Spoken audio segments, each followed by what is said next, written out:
We can bring in Michael Bloss, a German MEP from the Green Party. An MEP is working very closely on EU-China relations. So we're thrilled to have you with us. Good morning. And of course, we're hearing, Donald Trump saying we're the two superpowers, referring to the US and China. So where does that leave the European Union? Sandwich somewhere in the middle. That's true. It is a moment where Europe has to realize that it is not sitting at a table when the two superpowers speak about very important things that is also determining Europe's fate.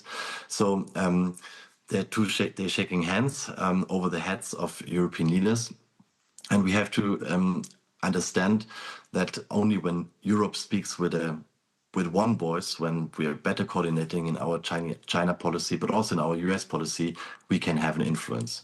Well, that is the issue. You said Europeans are not around the table, and everyone says if you're not on the table, you're clearly on the menu. How can the EU and the 27 countries survive in this world where Washington and Beijing are cutting deals over Europe's head and neither obviously caring about the climate, the environment or privacy issues?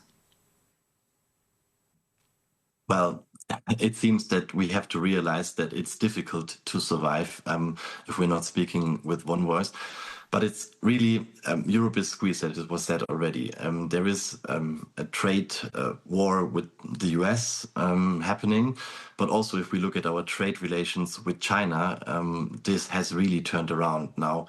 There is a trade deficit of 360 billion euros.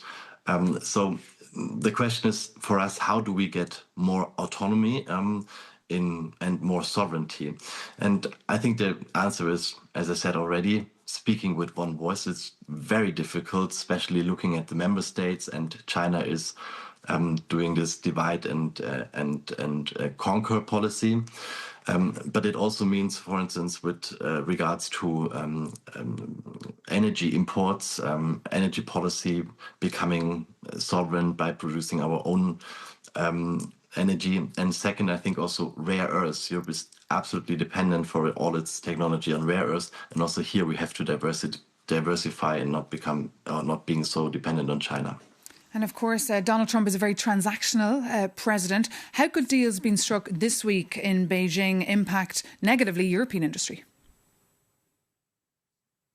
It was already said, when there is better relationships between the US and China, that can result in less market access, for instance, from the EU to the Chinese market.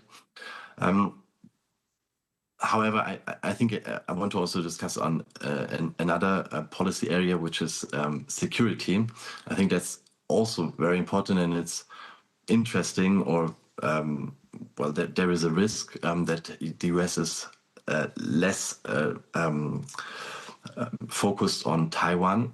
And we see that the main security risk for Europe currently is Russia's attack on Ukraine. We heard that tonight and yesterday there was this massive drone attack, and China is supporting Russia in this. If China would pull the plug on the war of Russia against Ukraine, that would really help us. But it seems that they are more entering into some kind of imperialist policies, and that's really also a problem for Europe. OK, Michael Bloss, thank you so much for waking up early on this Thursday bank holiday, for joining us here live on Europe Today.